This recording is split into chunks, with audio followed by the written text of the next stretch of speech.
Doctor बनने का सपना और एमबीबीएस की फील्ड किसे अट्रैक्ट नहीं करती, बट हमारे education system, rigorous education system की वजह से आज भी बहुत सारे स्टूडेंट्स हैं जो या तो ये समझ नहीं पाए या वो भूल गए हैं कि डॉक्टर बनना है तो क्यों बनना है और कैसे बनना है। आई एम श्योर आप में से काफ़ी सारे व्यूअर्स ऐसे होंगे जो 10th में होंगे तो अपने करियर चॉइसेस के लिए सोच रहे होंगे, 12th में होंगे तो अपने फाइनल बोर्ड्स के लिए प्रिपेयर कर रहे होंगे और काफ़ी सारे नीट के लिए प्रिपेयर कर रहे होंगे। एंड आई कैन अंडरस्टैंड कितना स्ट्रेस होगा। सो आइए आज के इस वीडियो में आपके विजन को फिर से एक बार क्लैरिटी देने की कोशिश करते हैं। So hi everyone, I'm Sarvi Sharma from Madab Overseas and let's talk about 10 things you should know right now before choosing MBBS as a career.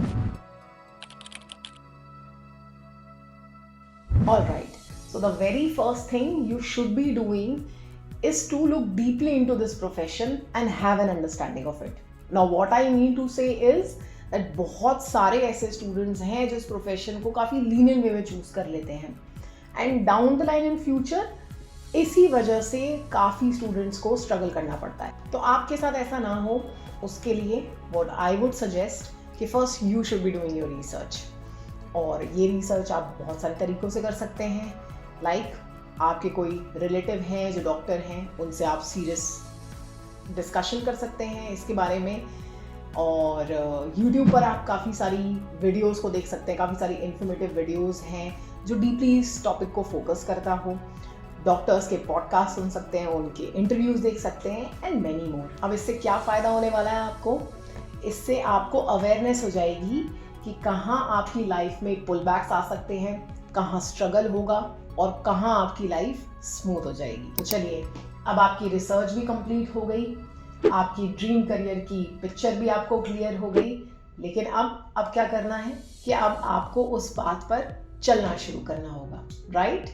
तो उस बात पर चलने के लिए आपका फर्स्ट स्टेप क्या होना चाहिए कि आपको एमबीबीएस की एलिजिबिलिटी क्राइटेरियाज पता होने चाहिए कि क्या क्या ऑप्शंस हैं एमबीबीएस एज अ करियर को परस्यू करने के लिए। सो बेसिक एलिजिबिलिटी क्राइटेरिया है एमबीबीएस को परस्यू करने के लिए। नंबर 1, आप अंडर एज नहीं होने चाहिए, that means you have to be 18+। Number 2, आपका 12th कंप्लीट होना चाहिए with the subjects physics, chemistry, bio with the minimum percentage of 50 to 55%। Number 3 and lastly जो सबसे इंपॉर्टेंट है, दैट इज नीट एग्जाम। ये एग्जाम आपको आपके स्कोर्स के अकॉर्डिंगली मेडिकल यूनिवर्सिटीज में सीट असाइन करने का काम करता है according to the category cutoff. So you have to clear this exam in order to be eligible if you want to pursue MBBS in India. Now as a student and a proud Indian, we have the responsibility to make our nation's healthcare sector best in the world. So अब आपको क्या करना है? आपको पूरे hard work और dedication के साथ अपना 12th क्लियर करना है, अपना नीट एग्जाम क्रैक करना है, जिससे आपको इंडिया में ही अच्छे मेडिकल कॉलेजेस में सीट मिल पाए। पर अब आप कहोगे कि मैम नीट क्रैक करने के बाद भी अगर मुझे एमबीबीएस के अच्छे मेडिकल कॉलेज में सीट नहीं मिली तो आपका क्वेश्चन ही आपके नेक्स्ट स्टेप को लीड करता है। जैसे कि अगर आपने नीट एग्जाम को क्वालिफाई कर लिया है और उसके बाद भी अगर आपको कोई सूटेबल कॉलेज नहीं मिल पा रहा है इंडिया में, तो यहाँ एंड नहीं है, अभी एक ऑब्स्टेकल आया है।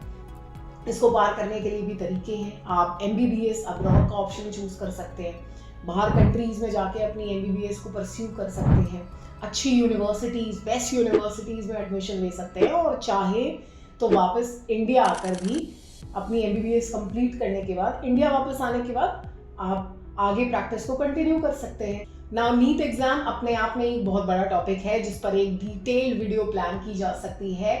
So if you guys want me to make a separate video on this topic, comment down below, NEET video। and MBBS abroad से related काफ़ी सारा कंटेंट हमारे YouTube चैनल पर ऑलरेडी अपलोडेड है, जैसे कि अबाउट यूनिवर्सिटीज, अबाउट कंट्रीज। तो आप हमारे चैनल पर जाकर चेक कर सकते हैं और ऊपर दिए गए आई बटन पर क्लिक करके भी आप वीडियोस को चेक कर सकते हैं। एंड अगर यहाँ तक आपको वीडियो अच्छी और इन्फॉर्मेटिव लग रही है, so please like this video and subscribe our channel, ताकि आगे आने वाली और इन्फॉर्मेटिव वीडियोस की अपडेट आपको मिल सके। So now let's look into a very important factor, that is money. अब देखो, MBBS की जो डिग्री है वो आपको लोगों को क्योर करने के लिए तैयार करती है, right? And in this world nothing matters more than the life of humanity, which makes this degree extremely valuable. अब जिस डिग्री की वैल्यू इतनी ज़्यादा है तो ऑब्वियसली उसको सीखना, उसको परस्यू करने की भी कॉस्ट रिलेटिवली हाई होगी, because that's how the economy works in this society, right? तो इंडिया में अगर आपको गवर्नमेंट कॉलेजेस मिल जाते हैं तो बढ़िया है, आपकी फीस 15 से 20 लाख भी हो सकती है, कंप्लीट कोर्स आपका हो सकता है 15 से 20 लाख में। लेकिन अगर आपको प्राइवेट कॉलेजेस मिलते हैं तो fees will cost you in crores, and MBBS abroad comparatively can also cost you somewhere around 20 to 60 lakh depending on the countries or universities you are selecting. सो अब इन फिगर्स को ध्यान में रखते हुए आपको ये डिसाइड करना है कि आर यू फाइनेंशियली रेडी, या फिर आप कैसे उस चीज को प्लान करते हो अपनी MBBS परस्यू करने के लिए।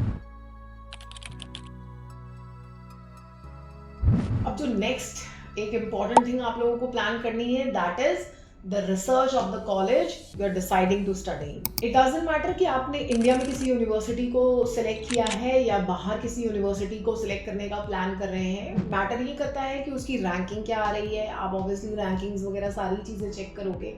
तो अगर आप बाहर की यूनिवर्सिटीज़ की रैंकिंग चेक करते हो, इंटरनेशनल रैंकिंग चेक करना चाहते हो, तो आप US वर्ल्ड रैंकिंग पर जाकर चेक कर सकते हैं। अच्छा ओवरव्यू आपको मिलेगा यूनिवर्सिटीज़ के रिगार्डिंग। तो अगर आप MBBS अब्रॉड के ऑप्शन को एक्सप्लोर करना चाहते हैं और डिटेल में इंटरनेशनल यूनिवर्सिटीज़ की काउंसलिंग को लेना चाहते हैं, तो आप MEDAV ओवरसीज को कॉन्टैक्ट कर सकते हैं और हमारे ऑफिस विजिट कर सकते हैं। सो लेट्स सपोज कि आपने MBBS बाहर से ही प्लान कर रहे हैं, राइट? तो मेक श्योर कि आपको पता होना चाहिए कि जो करिकुलम है according to the NMC guidelines, NMC के अंदर भी ये मेंशन्ड है कि कोर्स जो है वो आपका प्रॉपर इंग्लिश लैंग्वेज में होना चाहिए। तो काफ़ी यूनिवर्सिटीज़ और काफ़ी कंट्रीज़ ऐसी भी हैं जो बाइलिंगुअल हैं, राइट? और काफ़ी कंट्रीज़ हैं जिनके अंदर उनका लोकल लैंग्वेज ही चलता है। तो प्लीज़ आप ज़रूर चेक करें उस चीज़ को कि आपका करिकुलम जो है वो प्रॉपर इंग्लिश लैंग्वेज में होना चाहिए, और पता भी होना चाहिए कि उस कंट्री के अंदर क्या लैंग्वेज चलती है। तो अगर रिक्वायरमेंट है आपको न्यू लैंग्वेज सीखने की, तो आप न्यू लैंग्वेज भी सीखिए साइड बाय साइड। और कुछ यूनिवर्सिटीज़ हैं जो आपको लैंग्वेज की क्लासेस भी प्रोवाइड करती हैं। तो इसमें कोई बुराई नहीं है कि आप नई लैंग्वेज को सीख रहे हैं, और नया कुछ सीखने में कभी कोई बुराई नहीं होती। चलिए, कहीं ना कहीं अगर आपने डिसाइड कर लिया है कि MBBS अब्रॉड को परस्यू करना है लेकिन इंडिया वापस आकर प्रैक्टिस करनी है, राइट? MBBS अब्रॉड में अपनी स्टडीज को खत्म करके मुझे इंडिया आकर ही सर्व करना है, तो उसके लिए आपको next exam, right, next exam की प्रिपरेशन स्टडीज के साथ साथ ही करना होगा, जस्ट बिकॉज कि एग्जाम को क्वालिफाई करना मैंडेटरी है अगर आप यहाँ पर एज अ प्रैक्टिशनर काम करना चाहते हैं। और अगर आपको लगता है कि आप जिस कंट्री से अपनी MBBS को परस्यू कर रहे हैं वहीं कंटिन्यू करना चाहते हैं, तो उस कंट्री के लोकल एग्जाम के लिए आप तैयारी कीजिए। और इसके अपार्ट और भी बहुत सारी कंट्रीज़ हैं जैसे US, UK, कनाडा, ऑस्ट्रेलिया, उनके एंट्रेंस एग्जाम्स भी होते हैं जैसे US असेंबली, UK प्लैब, बहुत सारे एंट्रेंस एग्जाम हैं अलग अलग कंट्रीज़ के। तो आपको अपनी MBBS के साथ ही प्लान करना होगा कि मास्टर्स को आप कैसे परस्यू करने के लिए प्लान कर रहे हैं, राइट? तो इंडिया के लिए मैंने पहले ही आपको बताया कि आपको नेक्स्ट के लिए प्रिपेयर करना होगा, राइट? और जिस कंट्री में आप परस्यू कर रहे हैं उसी कंट्री में अगर आप आगे कंटिन्यू करना चाहते हैं तो वहाँ का लोकल एग्जाम के लिए आपको प्रिपेयर करना होगा। अदर कंट्रीज़ के लिए जो उनके एंट्रेंस एग्जाम्स हैं उनके लिए आपको प्रिपेयर करना होगा। और अगर आप इन सारे एंट्रेंस एग्जाम्स की भी डिटेल्ड वीडियो चाहते हैं, so comment down below exam series, ताकि हम और भी ऐसा इंफॉर्मेटिव कंटेंट आप तक पहुंचा पाएं। And make sure to follow our Instagram and Facebook pages for more informative content regarding MBBS abroad. अब यहाँ बात स्टडीज एंड लाइफ को बैलेंस करने की भी आती है। बहुत सारे ऐसे टर्न्स आएंगे जो आपसे सैक्रिफाइसेस डिमांड करेंगे, काफ़ी सारे नए एक्सपीरियंसेस होंगे, और मे बी आप अपने फ्रेंड्स एंड फैमिली को पहले जैसा टाइम ना दे पाए, राइट? तो you should always try to maintain your study and life in a balanced way. So इस फील्ड को चूज करने से पहले आपको ये पॉइंट्स जरूर ध्यान में रखने होंगे। तो चलिए, यहाँ तक तो हमने अपनी स्टडीज को बैलेंस करना, अपनी लाइफ को बैलेंस करना सीखा, ठीक है।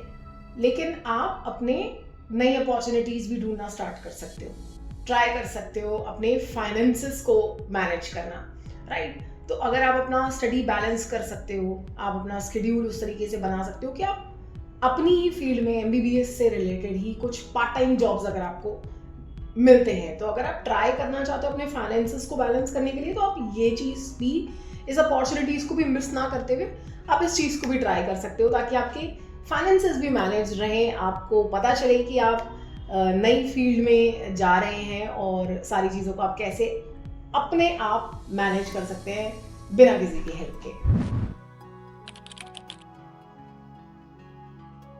The most important point of this whole video is to establish connections right from the beginning of this journey. आपके जो फेलो एस्पिरेंट्स हैं, आप उनसे कनेक्टेड रहो, आपके जो रिलेटिव्स में कोई डॉक्टर है, आप उनसे टच में रहिए, ऑनलाइन फोरम्स हैं, आप उन्हें फॉलो करें, ज्वाइन करें अपडेट्स के लिए, वेबिनार्स ज्वाइन करें, काफ़ी सारे वेबिनार्स होते हैं, आप उनको ज्वाइन करें, राइट। आपको काफ़ी सारी नॉलेज ग्रैब करेंगे आप इन सब चीज़ों से। और एमबीबीएस अब्रॉड की स्पेशलिटी ये है कि यहाँ पर आप जब कॉलेजेस के अंदर होते हैं, ठीक है, यूनिवर्सिटीज़ के अंदर आपको स्टूडेंट एक्सचेंज प्रोग्राम ऑफर किया जाता है, जो आपको ग्लोबल अपॉर्चुनिटीज़ देता है, राइट। तो आप ज़रूर स्टूडेंट एक्सचेंज प्रोग्राम में एनरोल करें अगर आप बाहर गए हैं और ऑब्वियसली आप अब्रॉड में स्टडीज़ करने जा रहे हैं, राइट। तो आप ग्लोबल एक्सपोजर भी तो लेना चाहेंगे। सही बात है कि आपको इंडिया वापस आकर प्रैक्टिस करनी है, पर ग्लोबल एक्सपोजर लेने में भी कोई बुराई नहीं है, वो आपको इंटरनेशनली बड़ा बनाएगा, राइट। तो आप स्टूडेंट एक्सचेंज प्रोग्राम्स को भी ज्वाइन कर सकते हैं, जिसमें आप काफ़ी सारी कंट्रीज में जाकर नई चीज़ों को सीख सकते हैं, आपको एक्सपोजर मिलेगा। तो ये कुछ वैल्यूएबल पॉइंट्स थे जो आई बिलीव वो हर एक स्टूडेंट जो 10th में है, 12th कंप्लीट करने जा रहे हैं, या जो नीट की प्रिपरेशन कर रहे हैं, या जो ऑलरेडी मेडिकल स्टूडेंट हैं, उन्हें उनके फ्यूचर बिल्ड करने में और उनके डॉक्टर बनने के ड्रीम को अचीव करने में हेल्प करेंगे। अगर आपको लगता है कि इस वीडियो ने आपके लिए कुछ वैल्यू और इन्फॉर्मेशन ऐड की है, so please like this video और कमेंट सेक्शन में ज़रूर बताइएगा कि आपको ये वीडियो कैसी लगी, और अपने दोस्तों में भी इसे ज़्यादा से ज़्यादा शेयर करें ताकि उन तक भी इन्फॉर्मेशन पहुँच पाए। And please subscribe our channel for more such amazing content, and I will see you guys in the next video.